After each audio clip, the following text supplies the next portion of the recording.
Now, my next guest is one of Britain's most recognisable actresses. I'll be talking to Keeley Hawes in just a moment, but first, here's a reminder of some of her most popular roles. Keeley Hawes first made a name for herself in the spy drama Spooks, playing an officer in the counter-terrorism department of MI5. She followed this playing Detective Alex Drake opposite Philip Glenster in police drama Ashes to Ashes.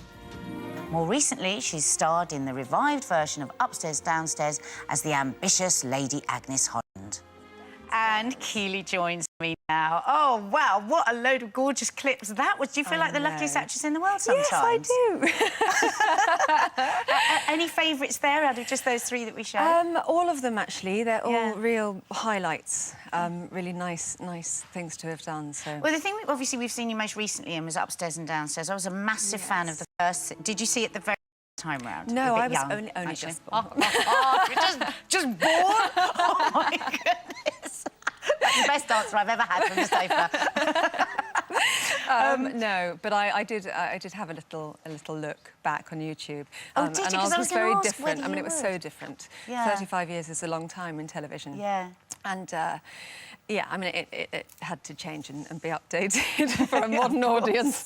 But unfortunately, we're not going again, which everyone's very sad about. Oh, it's certainly racier this time around than I remember. It was a little bit racier, yeah. And what about Spooks? I love that. I think that's a really cool job for an actress to get. It's great when you can play a tough bird, isn't it? It was brilliant. It was brilliant. And I met my husband and, you know, lots of sort of friends and people I'm still friends with now. So, yes, there he is with his big tash. Yes, and did you encourage that? What, that tash? No, that was for a job. I don't encourage any of his facial hair. No, now he's got some big sideys or something else. Oh, no, how awful. You've got the Brad Pitt problem. I was so sorry for Angelina. It's not a bad problem to have, is it? So, one of my real favourites was Ashes to Ashes. Yeah.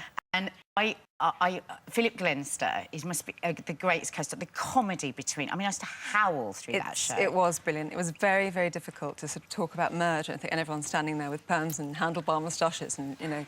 It was great. It was. But again, it's a dream. It was another dream job to go back in time like that. Totally. And it's just so wonderfully camp. I think what you all did so brilliantly is you just kept it real. We believed it. Yeah, because it was a ludicrous. I mean, let's face it, it was totally ludicrous. Whatever idea it was.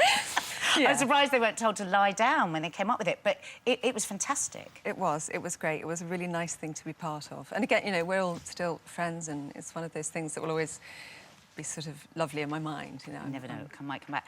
And now, you're supporting the P&G Green campaign. It's a capital clean-up campaign. Capital clean-up campaign. Yes, indeed. And this is all tied in with the Olympics, so tell me a bit about that. It is. It's basically about sprucing up certain areas of London in time for the Olympics, and then actually those areas will be brilliant up and beyond. So how are we sprucing them? What have we got to do? Well, what we've got to do is go onto the website, onto the P&G Capital Clean-up website, and you can volunteer either yourself or volunteer an area where you live. I think you were going to say, or volunteer someone else. Volunteer you!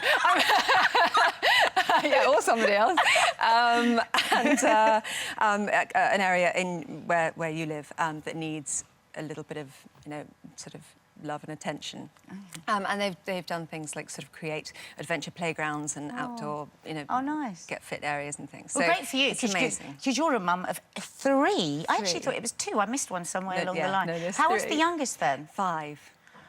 They're 11 and 7 and 5, so... Are they showing any signs of their mum and dad's talent? all 11 and 7 and 5-years show signs of a bit of, you know... Jazz Every single thing they come home with, I weep because I can't quite believe how brilliant they are. Yeah, they are. They're just brilliant. So now you went to. I hope you're not embarrassed about me bringing this up because I went to Italia Conti Stage School and you went to Sylvia Young's. I did. They're both stage schools. Yeah. Now I felt really blessed to go because it was a great environment to be in because everyone wanted to be there. It wasn't like in other schools, was it? It was absolutely brilliant, amazing, and I wouldn't have the career that I have now if it wasn't for Sylvia and going to that school. And yeah, I'd recommend it to anybody. We used to go to auditions and we'd say, Sylvia Young's are here. We've already seen them. We've seen the uniforms. Were you like that about Italia Conti? I think we were all a bit like that about each other. Yeah.